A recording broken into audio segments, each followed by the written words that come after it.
Mwaramutse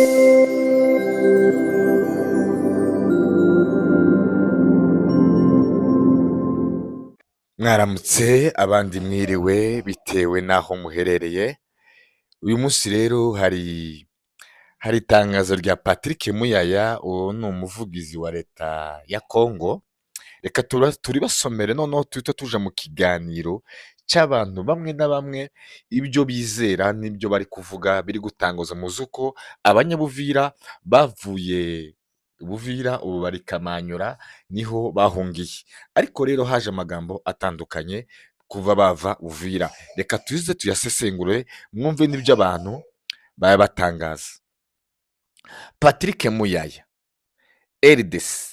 Le gouvernement dénonçait la déportation des membres de la communauté Banyamulenge, dont certains ont été forcés à quitter la ville d'Uvira par les duos de criminels RDF M23, dans l'objectif de s'en servir comme prétexte pour justifier leur présence sur notre sol.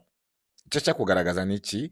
Ashaka kugaragaza ko habaye deportation cyangwa se kwimurwa kw'abaturage cyangwa se gufatwa munyago par force bahatirijwe ku gahato kugira ngo bave mu mujyi wa Uvira, quitter dans la ville de Uvira, kugira ngo bagaragaze ikibazo cy'ikibazo pour justifier leur présence sur notre sol, kugira ngo bagaragaze ikibazo cy'umutekano muke ku butaka bwacu bwa Congo. Cette pratique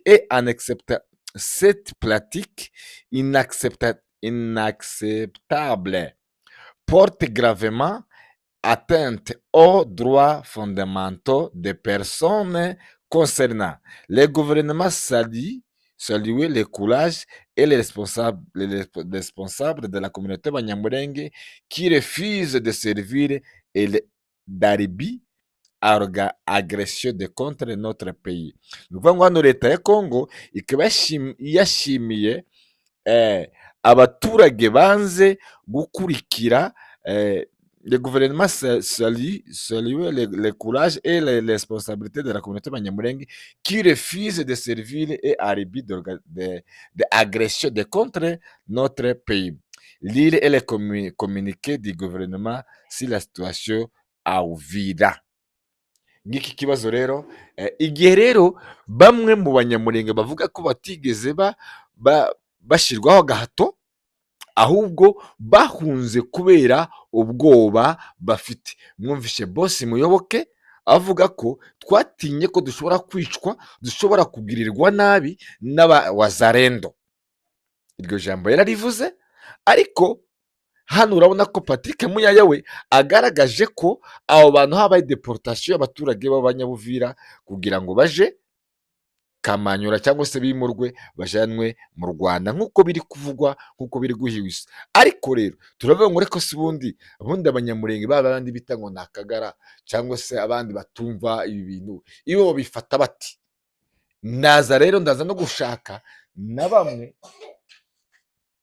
mu bandi bumva kuko abo bantu bagombaga gutabara, bagombaga guhungisha amagara yabo kuko baguma kuba bari bafite ubwoba yuko bashobora kwicwa. Bamwe bakavuga ati abasigaye bo kuki batishwe? Ibi bintu harimo ikintu cyo M23 yari ipanga. Reka rero twumve kino kiganiro tunatangira. Karibu sana. Barabimenye kandi niyo mpamvu wa mugani wa Scovia yari mananirwa, ashobora kuba yari kwananirwa kunamuka, usibye ko jewe namubonye atari yunamye kuko yari yambaye n'amafime, yari yunamutse ntaso ntazo yogira iwe yari yageze ku murimo yahawe. Uriya niwo murimo, iriya niyo ngabire ye, nico atabikoze byari kudutangaza. Rero ikibazo mwibaza ngo RDF MV yo kubagarura eda nimba bafashe muri Kenya 2012 cyangwa 2016, icyo gihe nari muri Kenya. iyo Al-Shabaab yafataga abakenya babiri batatu ikabatwara ndetse igeze gufata n'abandi bazungu nk'abangahe, hari amafaranga leta ya Kenya yatangaga kugira ngo Al-Shabaab barekure bakanegosya, nabwo barabajije kubahisha iminsi myinshi hafi amezi menshi 5 umwaka, noneho bakaza kubagaragaza bakavuga ko bifuza amafaranga runaka bazabarekure. Rero bayitarosa muze hari ikibazo nashaka kubaza, niba mushobora kunyemerera. Hari video mfite uyu nguyu Laurence arimo gukorera Kamanyola muri camp y'abadeplace, iramara 30 secondes. Ndashaka mwumve ibintu yasubije niba munyemereye.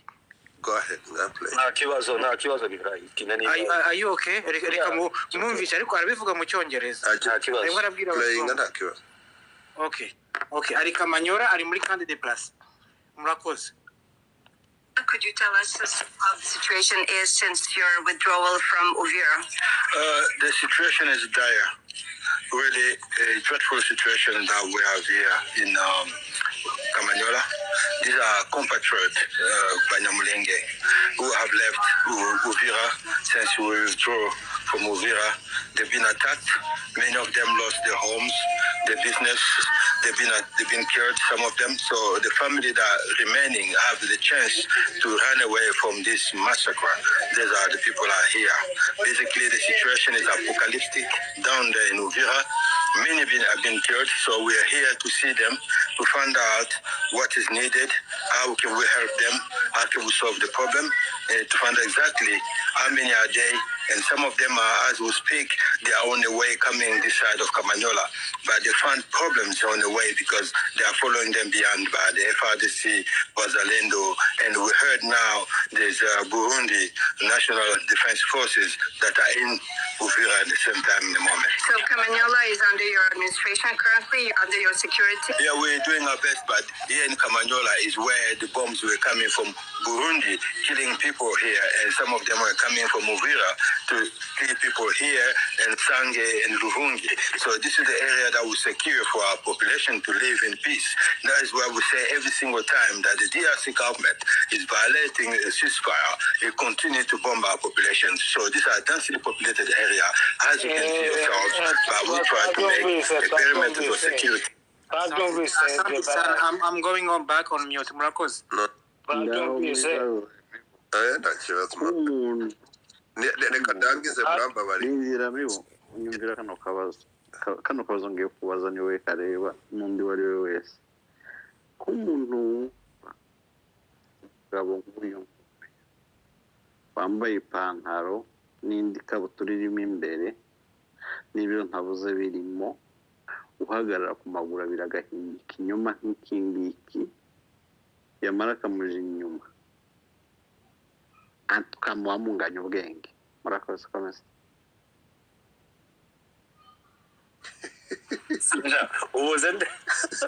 Uwo ninde Sanja Kanyuka? Umuntu ugenda inyuma none se urumva ibyo avuga ari byo nyine, ukagenda inyuma y'akanyuka ngo Umva Sanja Jacques. ukumva akanyuka uzi realite, ukumva umugabo arahagaze ari kubesha ibintu nk'ibi ngibi kuri social media, n'ukuri ukamuri inyuma ngo bana ubunganye ubwenge n'akanyuka kabisa. Ntabwo Kanyuka yari kuvuga ibitandukanye n'ibyo Nyarugabo yavuze, kuko ariko abatumva Icyongereza mwabasobanurira ibyo twazumve. Okay ngaho mibunda ufite ijambo nako, ariko cyumvikanye kuko ibyo Kanyuka yavuze nibyo Nyarugabo yavuze, nubwo Nyarugabo wenda yabivuze mu migani, ariko ni the same thing. So nibya binyoma nyine byabo, nta kindi, kandi iyo atabivuze nta bindi afite yovuga bitari biriye, kuko ico mibunda Riverai karasaba ati wowe ufite usano ati wenda ari nabyumvise. Ntabwo yari kuvuga ibitandukanye n'ibyo bashebuja bifuza ko bagomba kuvuga. Ari Nyarugabo, ari Kanyuka, n'undi wari wese aravuga gusha, shobora gukoresha amajambo atandukanye, ariko ni the same thing bavuga, bagusha kuco bashebuja bifuza ko bagomba kuvuga byavuzwe muri conseil de sécurité na ambasaderi w'u Rwanda sinzi ko yitwa Ngoga, byavuzwe na ministre Nduhungirehe, byavuzwe na President Kagame, byavuzwe n'abandi benshi abanyapolitike ndetse n'amamedia menshi y'u Rwanda.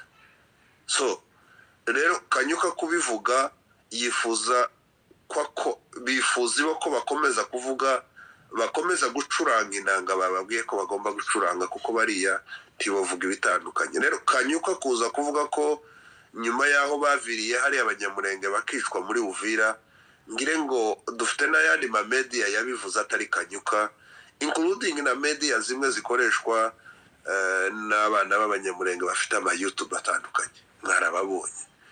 So kumva ko mu by'ukuri Kanyuka ibyo yavuze nibyo n'abandi bagiye bavuga batandukanye. Ariko ndangiza ijambo ryanjye mvuga ko ni ukubatabariza bariya bashimuswe tutazi aho baherereye. Hari bamwe bavuga ko bajanwe mu Rwanda, abandi bakavuga ko bari Kamanyura, abandi bakavuga ko bamwe ibo ubwabo bamwe bavuze ko baburiwe irengero kandi baravuye muri Uvira nta ntambara yabaye, kuko bahavuye mu ijoro.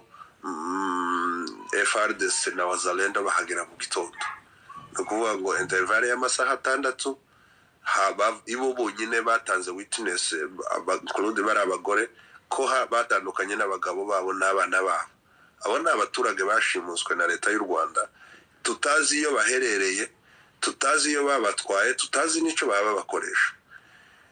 Media sinzi aho ishobora kugera, ariko ndagira ngo wenda twasaba ababishinzwe n'abandi bose ko bareba bari abaturage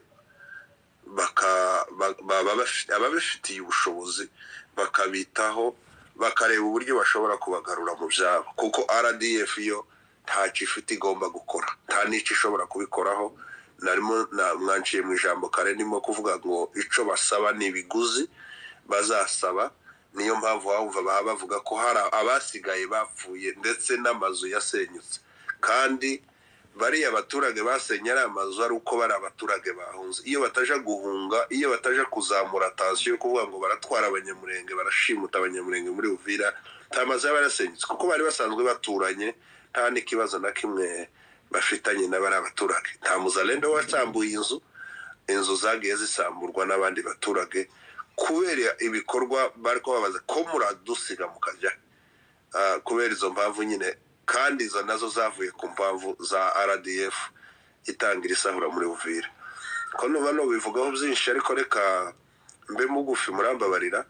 Nasaba mu by'ukuri abantu bose bafite ubushobozi kureba bari abaturage uburyo bashobora kubasubiza mu buzabo, abashimuswe na leta y'u Rwanda bakareba uburyo bashobora kugarura bagahura n'indi n'imiryango yabo yahunze iri mu Kamanyura cyangwa ahandi iyo yarajanwe, ndetse bakabasubiza mu byabo muri Uvira. Murakoze cyane.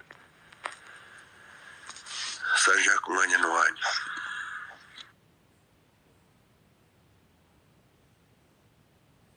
Asante murakoze, namwe murakoze.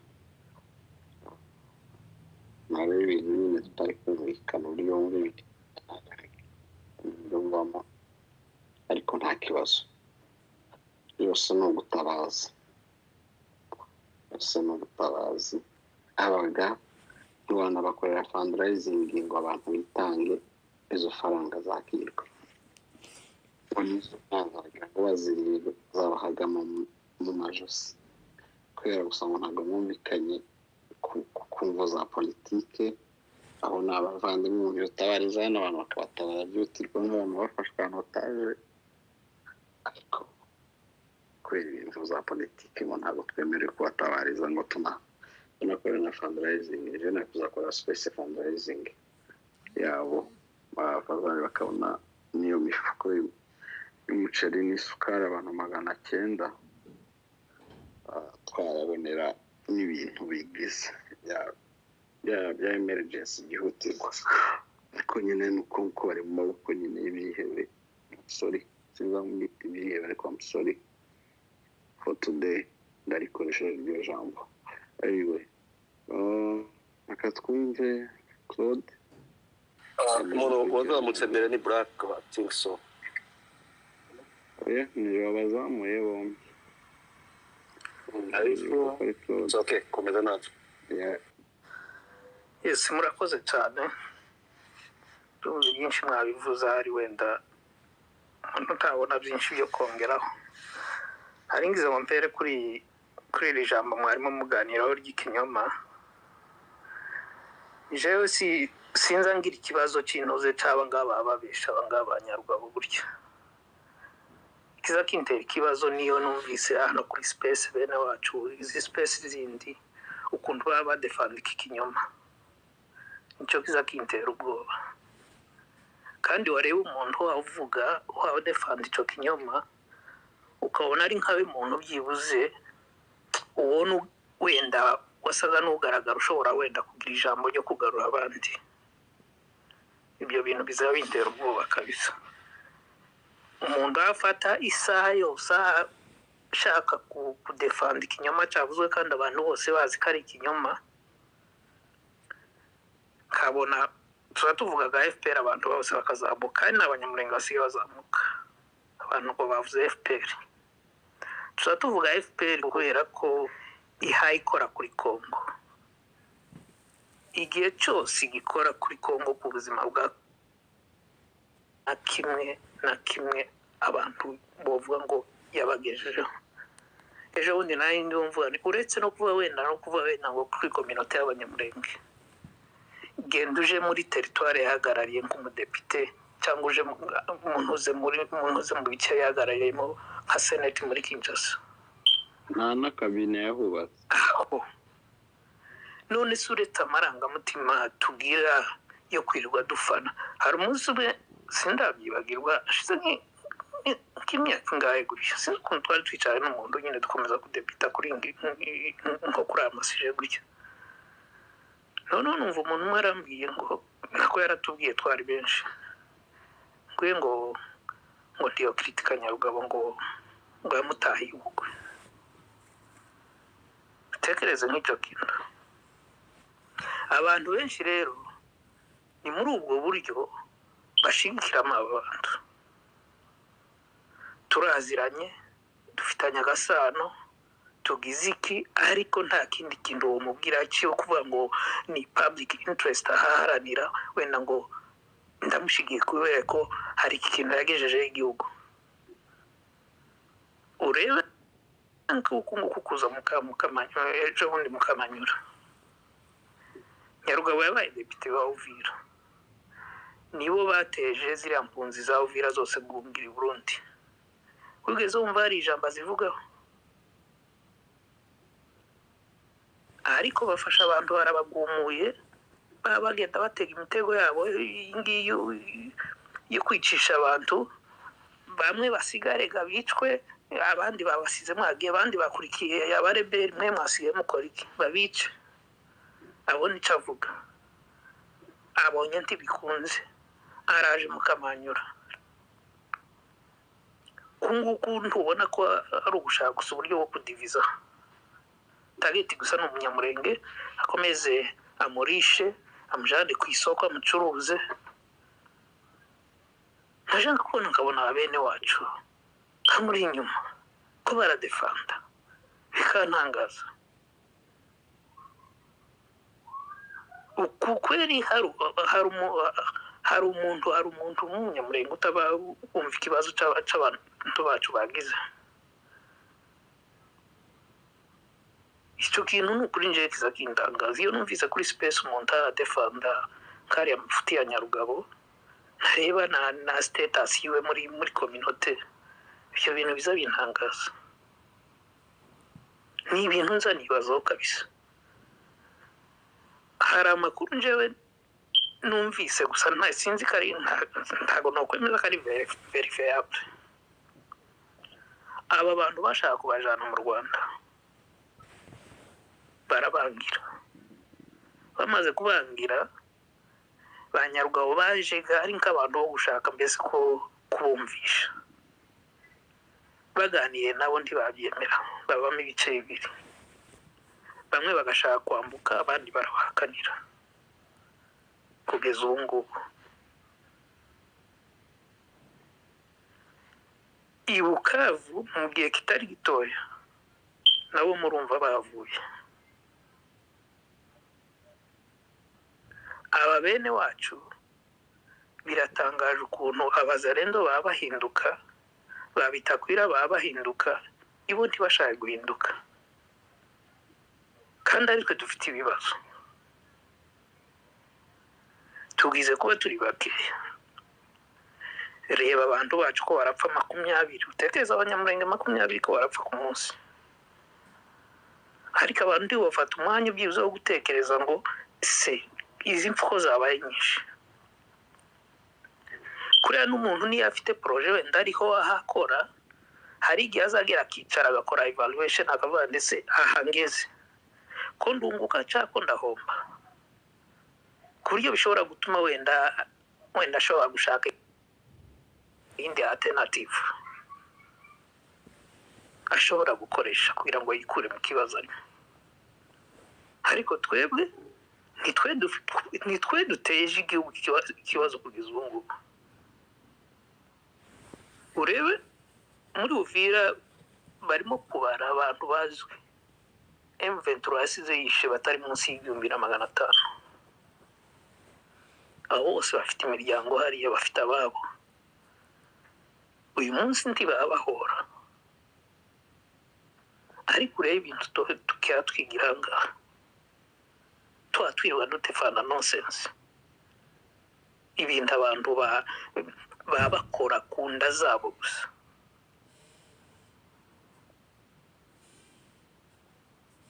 Iyi Kongo yayija umuntu wawe ukomeza kwikora ibyo ashaka byose. Abanyarugabo mu minsi iri imbere bazaza basigara barangiza Kongo nka police station, bayirangiza badashobora kuyigeraho. Nabo babakurikiraga ko baracatekereza Kongo mu myaka 20 ishize. Babwije ukuri mu minsi iza Kongo bazaza bayirangiza. Nawe ugiye kubigana uvuge ngo bazahunga amahoro ugana ku musozo. Oyaye umuntu nataha ntawuzuguza umuntu gutaha iwabo. Umuntu kuriya icyaha n'ikibi kiza kikubuza amahoro wenyine ukayabura nyine, kandi ntawayakwimye. Abantu ntibave mu mikino, bave mu gufana, bave mu ku gatorero. Ukunyarugabo wageze muri presidence ari chief of staff, bukeye birukana abanyarwanda ngo arabakurikira, bwaca ngo agiye kurekarama ngo ubwenegihugu. Bari bamushize muri presidence batazi uwo ari we, ariko baje kumva abantu b'abagabo ko badefanda koze ya Nyarugabo. Icyo kintu kiza kinangaza kabisa. Murakoze. Yego namwe murakoze. Black muri gwawe. Murakoze Sanze Jacques kumva ijambo kandi nabasuje mwese, suje na patriote n'ababandi. Bareke Nikuna ina wapshoke. Niko sikia nikwambie Sanze Jacques, kuva kera twatangiye kuvuga yuko M23 ni chama cyabaswa, kuko umuntu bagirira inama sinzi umuntu wari we. Batangiye kuza muri Kongo bavuga ngo barimo kuza kurwanira koze y'abatutsi. Bageze kuri Goma bavuga yuko ngo ni koze y'abakongomani bose bagomba kujweninga koze kugira ngo barwanye ubutegetsi bwa Tshisekedi kubera yuko bwica abaturage. Ariko ririya kosa bakoze mu Buvira ryo gufata igice kimwe cy'abakongomani bakabavana mu mujyi, ririya ni kosa rikomeye muri diplomasi, kandi bishobora kugaragaza abantu bo hanze yuko ntabwo ibyo bavuga barwanira ari ukuri, kuko niba murwanira abakongomani bose kugira ngo bagire amahoro, kuki mushobora gutandukanya abakongomani, mugatandukanya igice kimwe cy'abakongomani abandi mukabajyana hanze? Ariya makosa bazayishura mu gihe bizata, kandi bishobora no kuba koze yabo ishobora kutumvikana, nubwo mu misi izaza hari imbere bashobora kugira icyo bavuga. Umuntu bagira inama ni umuswa, kandi ni umuswa wa nyuma. Akandi kajambo narigiye kuvugaho ni akantu hari amarira Kaniki yarize. Ntabwo ari amarira yo kuvuga yuko ni amarira bita amarira y'ikimwaro. Kaniki yari amaze kumenya yuko M23 bagiye umugati ugiye kuboneka, noneho afite amakuru yuko icyama kigiye gusenyuka, ibintu birarangiye. Niyo mpamvu yarize hariya Kamanyola. Ntabwo yarize kubera yuko yagiriye imbabazi bari abaturage b'Abanyamurenge. Nako kantu nagiraga ngo tuganireho, ariko tugomba gukomeza kuganira ku buryo twashishikariza abayobozi bo mu Buvira n'abandi bayobozi ba Kongo batagwa mu makosa M23 yakomeje gukora, kuko ahantu hose M23 yagiye ifata tufite amakuru afatika yuko bagiye bica abantu. Ntabwo bagomba gukora amakosa nk'aya M23. Nicyo kintu tugomba gushishikariza abantu bari hariya muri Kongo n'abawazalendo n'abandi bantu, tugakora space zo kubabwira yuko batagwa muri uwo mutego. Nako kantu nagiraga ngo mugire abantu bashigikira M23. Biriya bintu bakora bigaragaza yuko ari ikintu kimeze nk'icy'abarezi kugenda gushaka imyanya gusa, ariko nta koze iriho barwanira. Ntabwo barwanira abakongomani, gusepara abakongomani ntabwo biboneka neza. Kandi murakoze, mugire ijoro ryiza, Imana ibarinde. Bye. Sajak narangije. Bareke urakoze, igihe kirekire rwose. Urakoze. Ndahari. Bareke ukajika. Ukajika. Ndi mu kandi kazi. Nabonye yuko kuri space haje injiji nyinshi cyane, kuko iyo abantu